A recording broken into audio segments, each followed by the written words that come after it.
मेरे कहने का मकसद ये गा नबी अलैहिस्सलाम जिन्हें जिन्हें नाल प्यार करने तो जेड़े जेड़े नबी अलैहिस्सलाम नाल प्यार करते हैं उन्होंने घर दिल अंदर भी मौजूद है, उन्होंने घर अंदर भी मौजूद है। इसी वास्ते कहा जाता है जिस वेले घर अंदर दाखिल होवो ताले लगे ने हुण हर कमरा बंद होवे, जेड़ा कमरा खोलो पहले आहो अस्सलाम वालेकुम। और इस वास्ते हर मुसलमान के घर अंदर नबी मौजूद हुंदा है, मौजूद हुंदा। इसी कोई दो राह नहीं है, कोई दो राह नहीं है। नबी हर घर के अंदर मौजूद है। गेड़ा का ताला खोलो तो नाल इस्लाम आहो अस्सलाम वालेकुम व रहमतुल्लाहि व बरकातहू। इस्लाम जड़ा है वो पहले कदम बाद ही अंदर रखो, याद रखियो ये गल कदी भी ना भुलियो। नबी हर घर अंदर और जड़ा गजवा हिंद होना ये आम गजवा हिंद नहीं है। एवें तुसां नूं गलत फहमी, इंडिया वाले नूं भी गलत फहमी, थोड़ी गलत फहमी उन्हां दी निकल गई।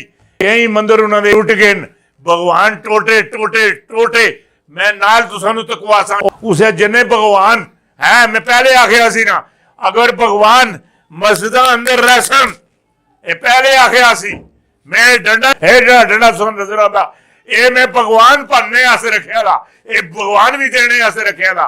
ये आम डंडा नहीं है, पहले सोटी चलती सी हुणे डंडा आया, ये भगवान नूं कढ़ने वास्ते आया, भगवान नूं राह पाने वास्ते आया। और जिस तरह मुहियुद्दीन अजमेरी सुन लितरा दा आगा सागर ते खड़ के लितर मारिया जनाब अली दा लितर सी वो सड़कों ते धड़म है नाल ही इंच चले उन्हां दा भगवान तलाई सारा लोटे च पा के ले आए। ये जिहड़ा मेरा डंडा है बहुत सारे है उन्हां नूं वार्निंग दी सी वार्निंग अगर भगवान मस्जिद अंदर रहसन तुसी जमीन ते टुरन फिरन नहीं लगे हो फिर तुसी झाड़ियां भी सड़सो। ये गल मेरी याद रखियो। अपने अपने घरों में अपनी अपनी जड़ियां मस्जिदां ही दुआ त्रिए जिन्हें भी खड़ के भगवान रखे उन्हें उतो कढ़ो। ये जेडे दुए त्रिए एक नाग देता ओ मोदी पीछे पै गया। ओ मोदी वाला कोट भी पर छुट सी मोदी दे बहुत थोड़े ध्याड़े मोदी दे ध्याड़े खत्म हो गए। हाँ जिहड़ी चीज तुहाडे पल्ले बनना चाहता सा जिहड़ी तुहानूं देना चाहता सा वो यही चीज है। हाँ सुना है हर आशिक के घर जनाब तशरीफ लाते हैं, सुना है हर आशिक के घर जनाब तशरीफ लाते हैं। हमारे घर में भी हो जाए नज़ारा या रसूलल्लाह या हबीबल्लाह या रसूलल्लाह या हबीबल्लाह सल्लल्लाहु अलैहि वसल्लम। अल्लाह करम फरमाए, अल्लाह फजल फरमाए, अल्लाह हाज़री अपनी बारगाह कबूल तो मंजूर फरमावे। और जिहड़ी गल तुहानूं आखना सा ये जड़ा है ना ये मतायर इसनूं मतायर आखना मतायर ये मतायर ये तुसी ये समझ गए नो भगवान कोई नहीं रहने लगा। क्या छोड़िया भगवान कोई नहीं रहने लगा। जितनी देर तक ये मेरे हाथ च रह सी भगवान टुटते तो पाईदे रह सन।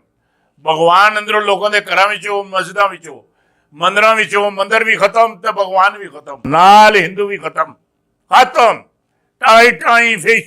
आ दिन नूं राज फरंगी दा रात नूं राज मरंगी दा राज इस डंडे दा ये डंडा जिहड़ा है बिगड़िया तिगड़े दा उस्ताद डंडा पी है। जिहड़े भारत अंदर बिगड़े तिगड़े ने मोदी वगैरह दा उस्ताद यही डंडा पी रहे। बहुत जल्द उन्होंने समझ आ रहा सी तमाम जिहड़े बूते मंदिरां अंदर घरां अंदर वो खुद बाहर कढसन ਵੱਡੇ पंडित जिहड़े ਉਹ मैं तकना पे वो मुसलमान होंदे पे बड़े आशिके कुमार जैसे। और उस नाल एक और मैं उहदियां तस्वीरां तुहानूं भेज रहा है। ये सारे भी मुसलमान हो गए और डर दे मारे उन्हां गल छुपा के रखी रही है विचों मुसलमान हो गए बेशुमार नबी तेरे गुलाम बेशुमार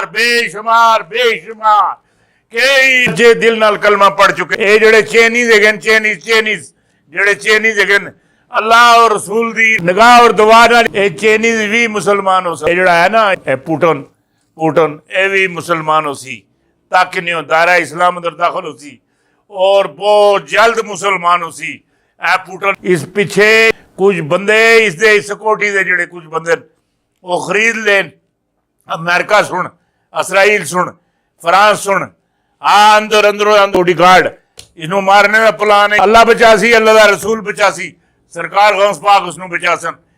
ਉਹਦੇ ਜਿਹੜੇ ਸਿਕਿਉਰਿਟੀ ਗਾਰਡ ਹਨ ਬਿਲਕੁਲ ਮੁਤਰਕਣ पुटन ने और ਜਿਹੜਾ है ना तैयब उर्दगान इसके भी कोई मामलात मैंने दुरुस्त नहीं नजर आते बहुत सारे बहुत ज्यादा मीर जाफर और मीर सादक मेरी तैयब उर्दगान ने सफ अंदर फौज अंदर अगे पीछे ਜਿਹੜੇ इसके माफज हैं उन्होंने अंदर मीर जाफर मीर सादक बड़े दिन हर पल हर घड़ी निगाह रखनी चाहिए। और दूसरे नंबर पर ਜਿਹੜੀ ਤੁਹਾਨੂੰ दूसरी गल दसना ਪਿਆ ਜਿਹੜਾ ਗਜ਼ਬਾ ਹਿੰਦ ਵਾਲਾ ਜਿਹੜਾ ਮਾਮਲਾ ਹੈਗਾ गज़बा हिंद वाला ਜਿਹੜਾ मामला है ਉਹ टना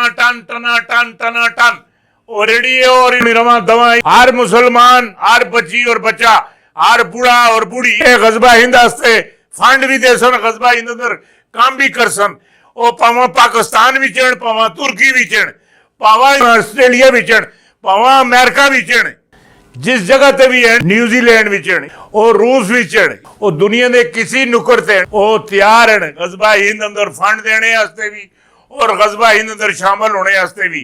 अब्दुल्ला शाह गाजी 92 हिजरी जान के डेरा ला के और समुद्र के किनारे थे अल्लाह का शेर सुता था गज़बा हिंद का इंतजार कितने लगा था बहुत सारे ਜਿਹੜੇ लोग हैं ਉਹ इसलिए रोज़ा रसूल के करीब मदीने अंदर ਉਹ नबी अलैहिस्सलाम ने इंतजार उन्होंने इशारे के इंतजार बहुत सारे बेशुमार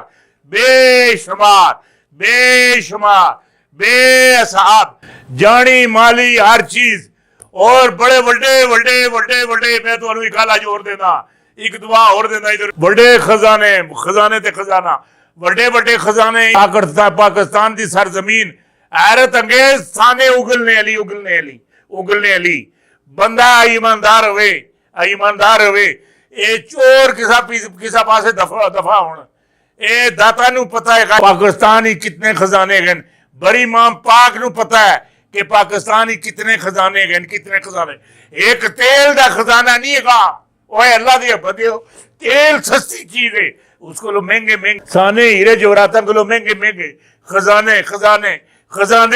खजाने पाकिस्तान अंदर अल्लाह ताला सुन लुका के रखें अल्लाह ताला सुन पाकिस्तानी अवाम वास्ते गज़बा हिंद वास्ते उन्होंने मुंह खुलने वाले नहीं दस आज मुंह खुल सन उन्होंने हर पासे मौजा ही मौजा 12 ही 12